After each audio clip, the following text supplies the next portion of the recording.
objek-objek kebudayaan itu diperjualbelikan, tradisi, ritual, seni, dan pengetahuan diubah menjadi sebuah komoditas yang dapat dijual dan dibeli.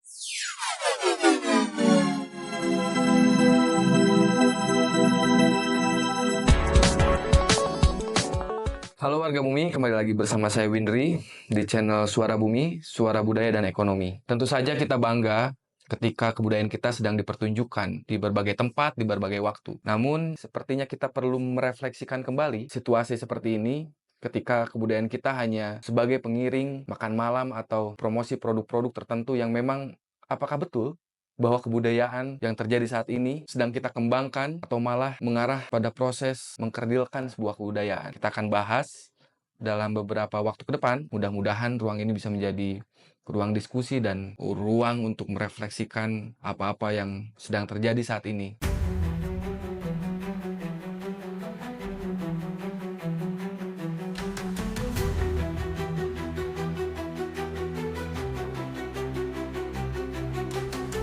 Kebudayaan kini ramai dijual. Tentu saja akan ada dua pendapat yang memang yang satu menolak dan yang satu mendukung. Bagaimana faktanya demikian bahwa banyak objek-objek kebudayaan itu diperjualbelikan. Beberapa seni pertunjukan yang sebetulnya secara kekaryaan utuh dia mampu dan memiliki batasan-batasan waktu atau pakem-pakem akhirnya mengalah terhadap permintaan penyelenggara kegiatan. Saya pernah membaca dalam teori antropologi ada istilah komodifikasi budaya, yaitu di mana proses elemen-elemen budaya seperti tradisi, ritual, seni, dan pengetahuan diubah menjadi sebuah komoditas yang dapat dijual dan dibeli. Seringkali dengan konsekuensi perubahan makna dan fungsi pada budaya aslinya. Sewindu sudah usia Undang-Undang Nomor 5 Tahun 2017 tentang Pemajuan Kebudayaan. Undang-Undang Pemajuan Kebudayaan memberikan cara pandang baru tentang bagaimana tata kelola kebudayaan harus dilakukan. Contohnya, kini pemerintah diposisikan sebagai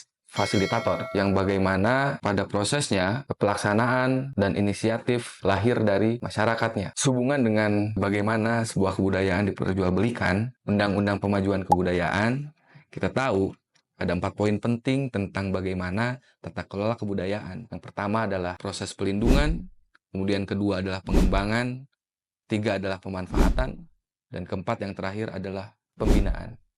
Tentu dalam konteks pemanfaatan, nampaknya sah saja bahwa kebudayaan bisa diperjualbelikan dan berdampak ekonomi tentu saja. Namun dalam sisi tertentu tentang pelindungan tentu saja bertolak belakang. Sehingga bagaimana keempat perlakuan ini perlu betul-betul serius dilakukan secara seimbang. Artinya apa? Artinya bahwa jangan sampai ritual-ritual atau tradisi-tradisi mengalah terhadap penyelenggara kegiatan sehingga yang seharusnya membutuhkan waktu panjang, durasi, dan beberapa pakem-pakem itu malah dihilangkan. Tentu kita tahu bahwa kebudayaan bersifat dinamis, berkembang. Artinya apa? Tentu saja jangan sampai pemanfaatan kebudayaan itu mengorbankan nilai-nilai, makna-makna yang memang seharusnya tetap kita jaga dan lindungi. Saya pikir saat ini banyak orang cenderung melihat budaya hanya sebatas sebuah bentuk kesenian. Padahal saya pikir bahwa kebudayaan itu sangat berhubungan erat kaitannya dengan makna-makna yang terkandung di dalam sebuah bentuk-bentuk yang disajikan. Banyak sekarang narasi berkembang, desa wisata, desa budaya, ekonomi kreatif, yang beberapa subsektornya adalah beririsan dengan objek-objek atau unsur-unsur dari kebudayaan. Tentu kita di sini sedang mencari jalan tengah bagaimana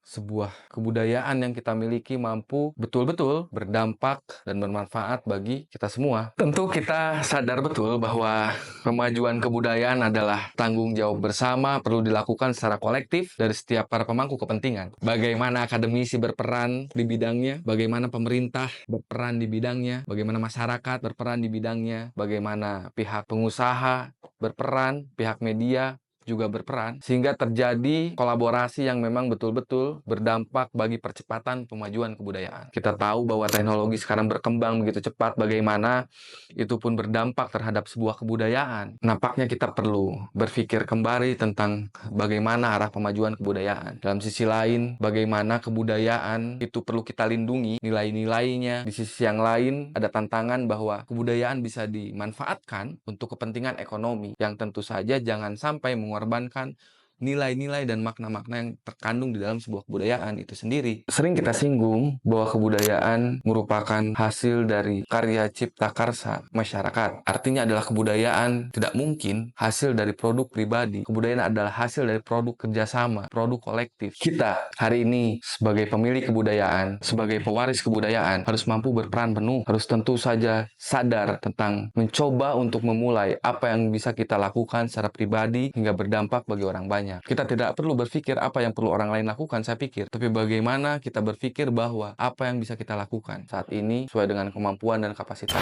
Tentu saja kami Suara Bumi tidak menolak komersialisasi budaya. Yang kami tolak tentu saja adalah jangan sampai budaya dikosongkan maknanya. Budaya bukan hanya bentuk, tapi dibicara tentang juga makna. Maka jika maknanya hilang, budaya hanya sebuah panggung kosong yang berbiaya mahal. Saya khawatir kebudayaan kita hanya sampai pada level perayaan. Budaya kita hanya sampai pada level seremonial. Saya khawatir bahwa fungsi kebudayaan yang memang seharusnya mampu untuk menjadi kompas, untuk menjadi jalan arah bagaimana hidup bermasyarakat sehingga mampu untuk lebih beradab. Kita perlu mengambil sikap tentang fenomena yang terjadi sekarang yang berkaitan dengan kebudayaan. Penting untuk memikirkan kembali apa-apa yang perlu kita lakukan. Pemerintah sudah membuat regulasi dalam bentuk undang-undang pemajuan kebudayaan. Yang telah saya sampaikan bahwa ada poin penting tentang bagaimana cara pelindungan kebudayaan, bagaimana cara tentang pengembangan kebudayaan, bagaimana tentang cara pemanfaatan kebudayaan, dan bagaimana cara tentang pembinaan kebudayaan. Saya pikir kita perlu introspeksi diri, kita perlu mengevaluasi seberapa besar dampak dari Undang-Undang Pemajuan Kebudayaan. Setelah kurang lebih sewindu dia lahir. Saya harap